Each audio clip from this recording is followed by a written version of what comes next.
नमस्कार किसान साथियों, स्वागत है आपका यूथ एग्रीकल्चर की एक और नई वीडियो में। किसान साथी, आलू की ज़्यादा से ज़्यादा उत्पादन हम कैसे ले सकते हैं? क्या उपाय करेंगे कि हमारा आलू जो है ना वो पिछले साल से ज़्यादा पैदावार देगा?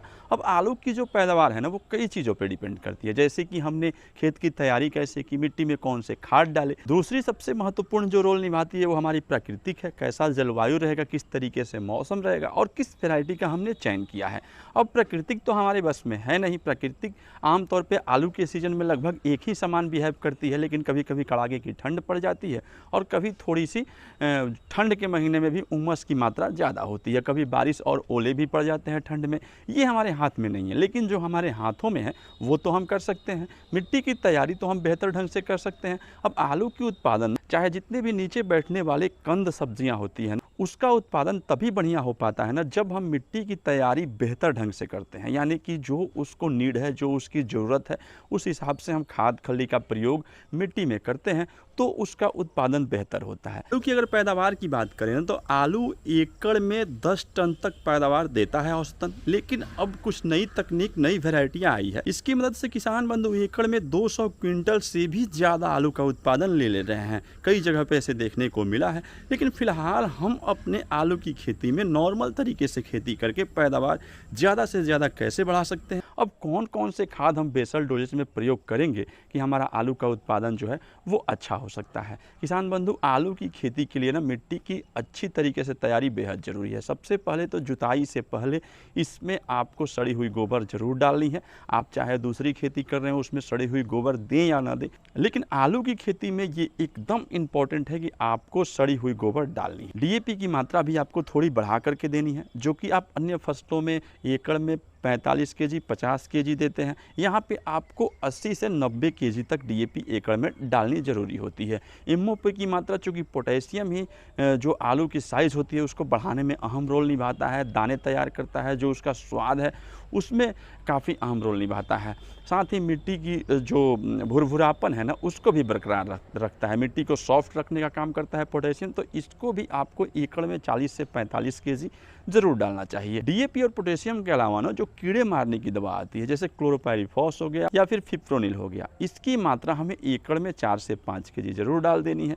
इसके अलावा अगर आप मिट्टी को और भी ज़्यादा ताकतवर बनाना चाहते हो ना तो आप मिट्टी में सरसों की खल्ली का प्रयोग ज़रूर करें। सरसों की खल्ली एक ऐसी जैविक खाद है ना जो कि डीएपी से भी ज़्यादा ताकतवर होता है। एकड़ में इसकी आप 50 केजी से लेके 100 केजी तक आप इसको प्रयोग कर सकते हैं। ये काफ़ी बेहतरीन वर्क करता है और डीएपी का असर तो तुरंत देखने को मिल जाता है, लेकिन ये खाद है ना ये लंबे दिनों तक हमारे मिट्टी में रहती है। जीवाणुओं की जो अच्छे बैक्टीरिया होते हैं उसकी संख्या बढ़ाती है। मिट्टी की उर्वरा शक्ति को आपको अगले सीजन की खेती के लिए भी ये प्रिपेयर करके रखेगी, मजबूत रखती है। तो सरसों की खली, जो काली वाली सरसों होती है, उसका प्रयोग आप अपने मिट्टी में ज़रूर करें। इसके अलावा बोरन भी काफ़ी अहम रोल निभाता है आलू की खेती में। तो 10.5% जो बोरॉन आता है ना वो 4 से 5 केजी एकड़ में पर्याप्त होता है, उसका प्रयोग आप ज़रूर करें। हमें वैरायटी कौन सा लेना है, तो वैरायटी के लिए एरिया के हिसाब से आप वैरायटी का चुनाव करें।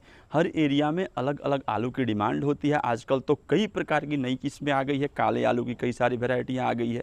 आपको सफ़ेद आलू में भी बहुत सारी वैरायटियाँ हैं। बहुत ऐसी वैरायटी है जो जल्दी तैयार हो जाती है। आमतौर पे आलू जो है ना कुछ 60 दिनों में तैयार होती है, कुछ 80 दिन, कुछ ऐसी भी वैरायटियाँ हैं जो आपको 130 दिन तक ले लेती है समय तैयार होने। अब आप अपने एरिया के हिसाब से आप अपनी वैरायटी का चुनाव कर सकते हैं। काली आलू की खेती कुछ दिन से इसका क्रेज़ बढ़ रहा है। पिछले साल काफ़ी अच्छा रेट भी मिला था, पैदावार भी अच्छा दे रहा है। और काली आलू की वैरायटी में एक विशेष बात और है कि इसमें पाले की जो इशू है ना, पाले की समस्या है, वो भी नहीं आती है। आप जितने अच्छे तरीके से मिट्टी की तैयारी करेंगे, जितना बढ़िया वैरायटी का चुनाव करेंगे, उतना ही बढ़िया आपका पैदावार होता है। अब इसके बाद आ जाती है कि बुआई की विधि हम कौन सी अपनाएं। किसान बंधु, बुआई के लिए पुराने तरीके जो है ना वो तो काफ़ी अच्छे हैं ही। पुराने तरीके में जैसे कि लेबर के द्वारा जो आलू की खेती होती, कुदाल के मदद से, फावड़ों की मदद से, या फिर समतल भूमि पे भी किसान बंधु आलू की खेती करते हैं, वो भी काफ़ी अच्छा है।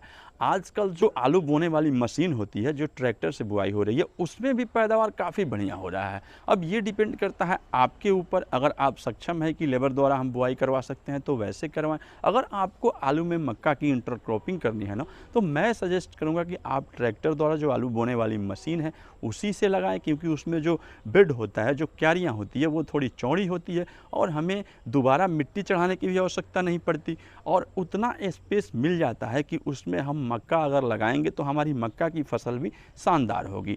तो आप हमेशा ये ध्यान में रखें, अगर मक्का का इंटरक्रॉपिंग करना है तो आप जो ट्रैक्टर से आलू बोने वाली मशीन है उसी का प्रयोग करें। और जितनी अच्छी मिट्टी की तैयारी करेंगे आने वाले समय में, जब पाला पड़ेगा, जब ठंड का महीना आएगा ना, उस वक्त हमारी जो फसल है वो पाले से बच जाएगी। हमारा जो आलू की जो पैदावार है वो बढ़ेगी, वो ग्रो करेगी। जितनी ताकत होगी मिट्टी में उतनी ज़्यादा जो हमारे प्लांट है रोग रहित रहेंगे। तीसरी बात आती है कि सीड ट्रीटमेंट कैसे किया जाता है। आलू की सीड ट्रीटमेंट के कई सारे तरीके होते हैं, इसकी वीडियो एक अलग से बनानी पड़ेगी। लेकिन आलू की सीड ट्रीटमेंट आप ह्यूमिक एसिड से भी कर सकते हैं, कार्बेंडाजिम मैनकोजेब से भी कर सकते हैं, या फिर बायर की काफ़ी अच्छी एक दवा आती है, अभी मैं उसका नाम भूल रहा हूँ, लेकिन आप उसका भी प्रयोग कर सकते हैं आलू की सीड ट्रीटमेंट के लिए। हाँ, सीड ट्रीटमेंट करें ज़रूर। अगर ह्यूमिक एसिड से ही सीड ट्रीटमेंट करते हैं ना तो जर्मिनेशन काफ़ी जल्दी होता है और उसका बढ़ावार काफ़ी तेज़ी से होता है। और अगर आप कार्बेंडाजिम मैनकोजेब को भी उसमें मिला देते हैं, उसके साथ में करते हैं, तो जो फंगस लगने की समस्या हो सकती है ना, जो बीज में फंगस का अटैक हो जाता है, बीजें ख़त्म हो जाती है, सड़ गल जाती है ना, वो समस्या नहीं आएगी। आपका जर्मिनेशन 100% प्योर होगा, शुद्ध होगा। तो इस तरीके से अगर आप आलू की खेती करते हैं तो निश्चित रूप से जो पिछले साल आपका पैदावार हुआ था और इस साल जो पैदावार होगा उसमें 2 से 3 गुने तक का भी अंतर देखने को मिल सकता है। अब इसमें आपने क्या क्या छोड़ा है, पहले जब आप आलू की खेती करते थे तो कौन से नियम को नहीं अपनाया, ये ध्यान में ज़रूर रखें और इसी तरीके से आलू की खेती करें। जानकारी अच्छी लगी तो चैनल को सब्सक्राइब जरूर करें, वीडियो को लाइक जरूर करें। मिलते हैं अगले वीडियो में, तब तक के लिए जय हिंद।